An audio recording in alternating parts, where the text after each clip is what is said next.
ప్రజాపిలుపు న్యూస్కి స్వాగతం. సంగారెడ్డి జిల్లా అమీన్పూర్ మున్సిపల్ పరిధిలోని 20వ వార్డు శ్రీ సాయి భగవాన్ కాలనీలో అపార్ట్మెంట్స్ అసోసియేషన్ ఆధ్వర్యంలో సన్మాన సభ నిర్వహించారు.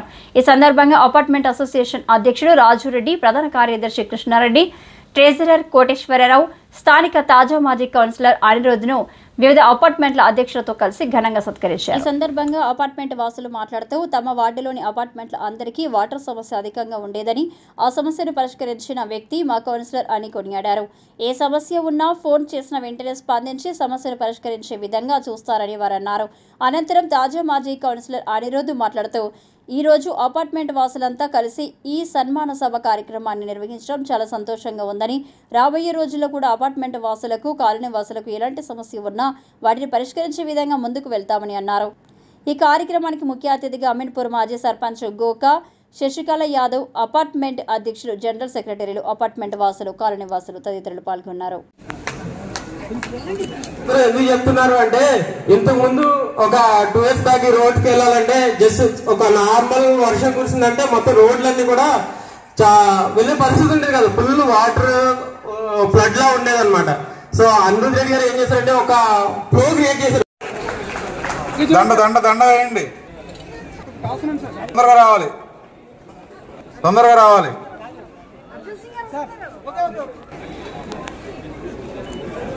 Congratulations on grand success of your part of position, Nani. Synergy residency కావాలి. ప్రెసిడెంట్స్ ఎవరున్నారు?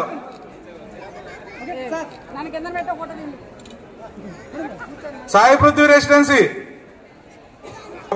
రండి.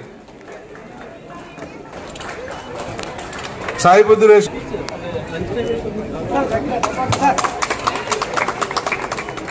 కౌన్సిల్ గురించి కొన్ని చెప్పాలంటే, మేమిద్దరం చాలా వాటర్ గురించి చాలా తిప్పలపడ్డాం. వాస్తవం చెప్పాలంటే మిషన్ భగీరథ గురించి దాదాపు ఒక 20 సార్లు మీట్ అయ్యి, ఇక్కడ పోయి ఈ మున్సిపాలిటీ ఆఫీస్ పోయి, ఆ మున్సిపాలిటీ ఆఫీస్ పోయి, SR నగర్, సరూర్ నగర్ కూడా అక్కడి వరకు కూడా జరిగింది. ఇంకొకటి, ఈ కాలనీకి ఫస్ట్ మేడం సర్పంచ్ ఉన్నప్పుడు చేసిన అభివృద్ధి మళ్ళీ కౌన్సిల్ ఇప్పుడు అభివృద్ధి చేశారు అనిరుద్ రెడ్డి గారు. గర్వంగా చెప్పుకోవాల్సిన విషయం ఇది. ఈ సమయం లేదు కాబట్టి నేను ముగిస్తాను. తెలుస్తుందని చెప్పి బాబు మీ ముందుకు తీసుకొచ్చినప్పుడు సాయిబాబన్ కాలనీ కానివ్వండి, పక్కన బృందావన్ కాలనీ సోదరులను అందరూ కూడా వాస్తవంగా అప్పుడు బాబు ఎవరికి పరిచయం లేదు. వాళ్ళు నా మీద విశ్వాసంతో మేము చేసినటువంటి గతంలో అభివృద్ధిని దృష్టిలో పెట్టుకొని పార్టీలకు అతీతంగా ఒక విశ్వాసంతో బాబును అందరూ కూడా సంపూర్ణంగా మద్దతు ఇచ్చి కొన్ని ఇబ్బందులై అనుకున్నంత రాకపోయినా కూడా తీసుకొచ్చి మీరందరూ గెలిపించారు. ఈ రోజు వరకు మీకు అందరికీ కూడా ఈ కాలనీలో ఇంకా కూడా చాలా సమస్యలు ఎందుకంటే ఉన్నాయి. ఇప్పుడు ఏమవుతుందంటే, నాయకుడిలో బాగుండాలనుకో, అందరం బాగుంటే అందులో మనం కూడా ఉండాలనుకోవాలి. కానీ దాంట్లో మేం బాగుంటే బాగుండు, అందరు ఏమైనా పర్లేదనేటువంటి ఆలోచన వచ్చినప్పుడు ఎక్కడ కూడా ఏ నాయకుడికి కూడా నాయకుడు అనే చెప్పుకునేటువంటి అర్హత ఉండదని నేను అనుకుంటాను.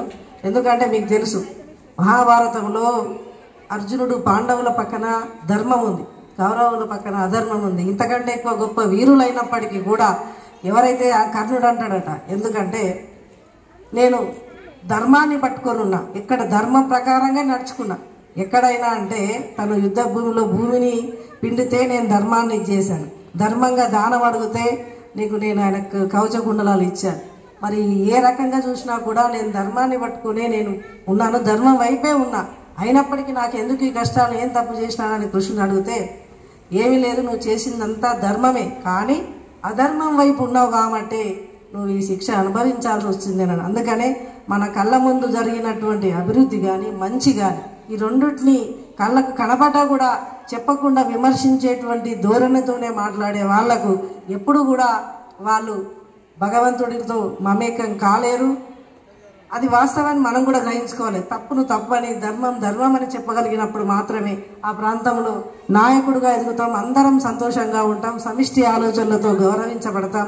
అలాగే ఈ ప్రాంతంలో రకరకాల ప్రాంతాల నుంచి ఆంధ్ర, తెలంగాణ కార్యక్రమానికి చాలా మంచిగా అనిపించింది నాకు. ఎందుకంటే ఏది చెప్పాలనుకున్నా అందరూ అపార్ట్మెంట్ వాసులే చెప్పేశారు. నేను ఈ అనుబంధం, ప్రేమని ఎప్పుడు మర్చిపోను. ఎందుకంటే ఈ 5 ఏళ్ళు నేను ఏ రోజు ఇది బయట వాళ్ళు మన వాళ్ళు అని నేను ఎప్పుడు ఆ భేదంతో చూడలేదు. ఇంకొక విషయం ఏంటంటే, ఇండిపెండెంట్ హౌస్లో అపార్ట్మెంట్లు అందరూ ఒక్కటే, మీరందరూ కలిసి ఉండాలి. మీరందరూ ఎప్పుడు మీ కష్టాలు సుఖాలు ఒకరికొకరు పంచుకోవాలని అందరు కలిసి ఉండాలని ఏ రోజు నేను ఆ భేదం చూపించలేదు. అపార్ట్మెంట్ వాసులు అడిగిన అపార్ట్మెంట్ వాసులకు చేశాను, ఇండిపెండెంట్ వాసులు అడిగిన ఇండిపెండెంట్ వాసులకు చేశాను. ఇది నాది ఇది వాళ్ళది అని ఎప్పుడు చూపించలేదు. డ్రైనేజ్ కానీ, వాటర్ లైన్ కానీ, డ్రైనేజ్ కానీ, మళ్ళీ సీసీ రోడ్లు కానీ, ఇక్కడ స్లోప్ ఉంది, ఇక్కడ హైట్ ఉంది, ఇక్కడ మన వాళ్ళు ఇక్కడ మన వాళ్ళు కాదు అని ఏ రోజు చూపించలేదు. అలాగే కాలనీ పార్క్ విషయం వచ్చేసరికి కూడా సినర్జీ అపార్ట్మెంట్ వాళ్ళు ప్రతిసారి అడిగేవాళ్ళు ఇది మాకా వాళ్ళకా అని. ఇది అందరికీ సంబంధించిందని నేను పదే పదే చెప్పేవాడిని. అది ఎప్పుడూ ఆ మాట కట్టుబడి ఉంటాను. అలాగే అపార్ట్మెంట్ వాసులకి ముఖ్యంగా ఉన్న సమస్య ఏంటంటే వాటర్ సమస్య ఉండేది.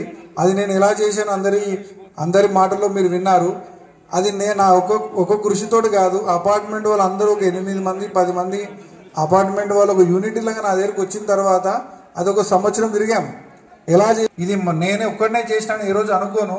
ఎందుకంటే ఒకరితో అన్ని పనులు కావు. ఎందుకంటే ఆ సిస్టమ్ అలా ఉంది. అఫీషియల్స్, పొలిటీషియన్స్ ప్లస్ అపార్ట్మెంట్ వాళ్ళందరూ కలిసి ఒక 1 year దాని గురించి బాగా కష్టపడి చేశాము.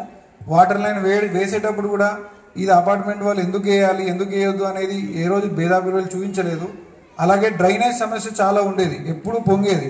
రోడ్ నెంబర్ 2 నుంచి సాయి కాలనీ బ్రిడ్జి వారికి లైన్ వేసుకెళ్ళాము. అది కూడా ప్రజెంట్ ఉన్న చైర్మన్ కానీ, వైస్ చైర్మన్ కానీ, నేను కానీ, సాయి కాలనీ వాసులు కూడా కొద్దిగా స్టార్టింగ్ ఇబ్బంది పెట్టారు. తర్వాత వాళ్ళందరూ నువ్వు చేసినటువంటి మంచి పని సాయి కాలనీ వాళ్ళు కూడా నన్ను సపోర్ట్ చేశారు.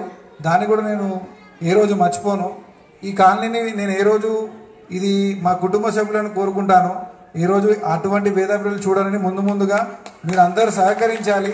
నా నుంచి ఎటువంటి పనులు తెలిసి కానీ తెలియగానే ఏమైనా తప్పు చేసి ఉంటే నన్ను మన్నించాలి. మీ ఆశీర్వాదం ఎప్పుడు నాకు ఇలాగే ఉండాలని కోరుకుంటూ ధన్యవాదాలు.